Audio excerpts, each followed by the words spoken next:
C'est un texte qui garantit la paix parce que à partir d'aujourd'hui, chaque partie prenante, que ce soit de tendance de la mouvance ou de l'opposition, a de quoi parrainer le duo présidentiel pour 2026. C'est-à-dire d'ici, il reste encore 2 ans environ.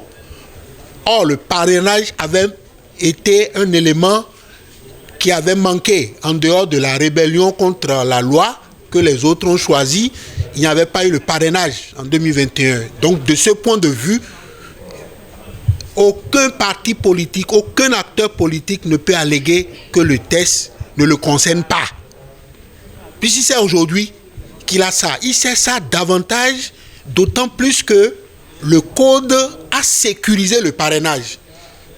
C'est-à-dire que ce n'est pas parce que vous êtes parrain, que vous êtes libre d'aller parrainer qui vous voulez. Vous parrainez le candidat désigné ou le membre du parti ou le candidat désigné par votre parti. Donc ça aussi, c'est très clair. Et les questions liées à l'accessibilité des partis politiques au partage des sièges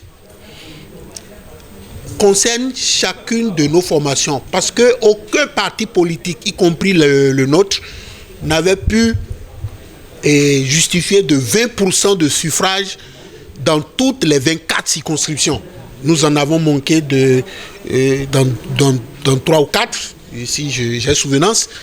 Alors, c'est un défi pour nous tous, parce qu'en fait, le code électoral, de ce point de vue, oblige les partis politiques à ne pas travailler que pour une région. Oblige les partis politiques à ne pas travailler que pour des questions d'appartenance religieuse. Le code oblige les partis à faire en sorte que chaque Béninois, chaque Béninoise ou qui se sente concerné, c'est-à-dire que chaque parti politique travaille à s'implanter, à s'enraciner, à prendre ancrage dans chacune des 24 circonscriptions. Donc c'est un code de défi et de travail dans la mesure où nous avons opté pour renforcer le système partisan. Eu égard aux conséquences négatives, à certains égards, eu égard aux conséquences négatives de certains aspects de la mise en œuvre de la conférence nationale où on a parlé de multipartisme intégral. Le troisième aspect, c'est un code qui, de ce point de vue, consolide l'unité nationale, oblige chaque parti éligible, c'est-à-dire vous êtes candidat, vous êtes parti politique, vous devez savoir que vous êtes porteur de la défense de l'intérêt général et faire en sorte qu'il y ait le développement équilibré du pays. Et ça là, dire que le code exclut quelqu'un, c'est faux. Et c'est pour cette raison que le code a prévu qu'il y ait accord de gouvernance. Accord de gouvernance, ça veut dire que l'autonomie est conservée à chaque partie prenante à l'accord de gouvernance de pouvoir et de devoir présenter la liste de ses candidats aux législatives. Mais à l'arrivée, le point de contrôle, c'est d'abord, est-ce que quand on prend le suffrage exprimé globalement dans le pays, chaque partie prenante justifie d'au moins 10%. Si c'est oui, on avance. Et c'est en ce cas-là que, à l'intérieur de la circonscription électorale, les partis politiques qui sont en accord de gouvernance, on prend en compte leurs résultats, on cumule pour aller maintenant au partage des sièges. Vous avez vu, le code est si bien fait, garantit la paix, oblige les partis à se parler que, à peine on a voté le code, on a soumis au contrôle de constitutionnalité, que des partis qui n'arrivaient pas à se parler se sont appelés, ils ont été assis côte à côte. Je vais être très clair, FCBE là, et LD ne se parlaient pas, parce que LD accuse FCBE, et LD même veut que le représentant de FCBE à la Sénat soit enlevé pour qu'ils aillent là-bas. Mais à partir du vote du code, ils ont dit attention, il faut qu'on se parle. Donc, ils ont commencé et au même moment, à cette occasion, un des partis, FCBE, a proposé d'offrir, de cumuler ses parrains.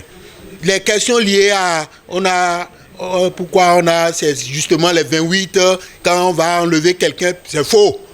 C'est de l'imagination puérile qui ne peut pas s'appliquer dans la mesure où le parrainage est porté, mais le parrainage est porté dans la discipline du parti. Donc, l'accord de gouvernance, à le noter, ce n'est pas une alliance. FCBE, pour que vous compreniez, où nous avons milité avant là, c'était alliance. Alliance, ça veut dire que c'est un assemblage de pièces détachées. Vous êtes d'accord? Donc, quand l'hégémonie du porteur du pouvoir de cet assemblage de pièces détachées est terminée, c'est comme la perdrix. Chaque perdrix s'est envolée et est partie avec ses bagages. Donc, les pièces détachées se sont envolées. Ça veut dire, avec l'alliance, quand vous voyez l'alliance, les partis présentent une liste commune. Alors que l'accord de gouvernance, il déclare que, attention à la Sénat, nous irons en accord de gouvernance. Ce qu'on appelle l'accord de coalition, de législature, etc. Dans ce qui concerne les élections. Il le déclare avant, et puis, c'est à l'arrivée, et chaque parti porte la responsabilité de sa liste, donnant le choix, la multiplicité de choix, la possibilité de choix aux électeurs de pouvoir choisir les candidats portés par chacun des partis prenant à l'accord de gouvernance. C'est clair.